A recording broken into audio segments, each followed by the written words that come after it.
Flight charge 18,000 దాటొద్దు. Airline కంపెనీలకు కేంద్రం ఆదేశం. విమాన టికెట్ ధరలను మరి భారీగా పెంచడంపై ఆగ్రహం. కిలోమీటర్లను బట్టి రేట్లు ఫిక్స్. 7,500 నుంచి 18,000 వరకు ఛార్జీలు. ఇంకా తీరని ఇండిగో కష్టాలు. మరో 800కు పైగా విమానాల రద్దు. ఇవాళ రాత్రిలోగా ప్యాసింజర్లకు రీఫండ్ ఇచ్చేయాలని కేంద్రం ఆదేశం. సంస్థ సీఈఓతో నేరుగా పీఎంఓ మరి సంప్రదింపులు. ప్రయాణికుల రద్దీ దృష్ట్యా అదనపు రైళ్లు బోగీలు ఏర్పాటు చేస్తున్న రైల్వే సిబ్బంది అనేటటువంటిది రైల్వే అధికారులని ఒక వార్త మనం చూస్తూ ఉన్నాం. మరి ఇండిగో సంక్షోభాన్ని అవకాశంగా తీసుకొని ఒక్కటి ప్రైవేటీకరణ వల్ల ఇలాంటి నష్టాలు జరుగుతాయి. వాళ్ళు ట్రేడ్ యూనియన్ అయిపోతున్నది. ప్రైవేట్ అన్నీ కూడా ట్రేడ్ యూనియన్ అవుతున్నది. ట్రేడ్ యూనియన్ ఏం బీకలేరు వీళ్ళు. ట్రేడ్ యూనియన్గా తయారైందంటే ఖచ్చితంగా వాళ్లకు తలొగ్గవలసిందే. అన్ని రంగాలలో అటు బస్సు ఇటు రైల్వే అన్ని రంగాలు అట్లే ప్రైవేటీకరణ చేసేటటువంటి అవకాశం ఉన్నది.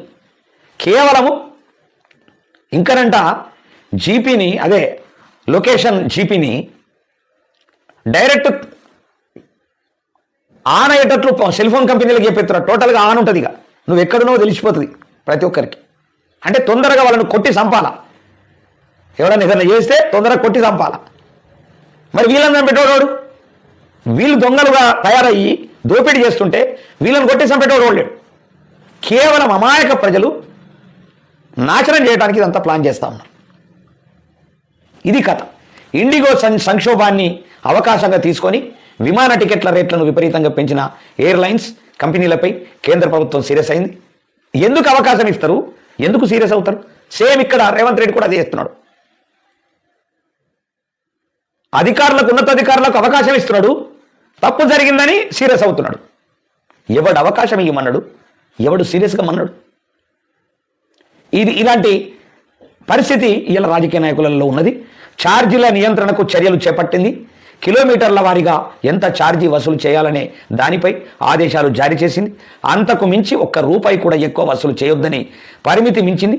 ఇకపై డొమెస్టిక్ ఫ్లైట్లలో ఎకానమీ క్లాసులో 500 కిలోమీటర్ల దూరం వరకు ₹7,500 వసూలు చేయాలని ఆదేశించింది. 500 నుంచి ₹1,000 కిలోమీటర్ల వరకు 12,000, 1000 నుంచి 1,500 కిలోమీటర్ల వరకు 15,000, 1,500 కిలోమీటర్లు దాటితే 18,000 ఛార్జీ చేయాలని తెలిపింది. మంచిగా చేసింది.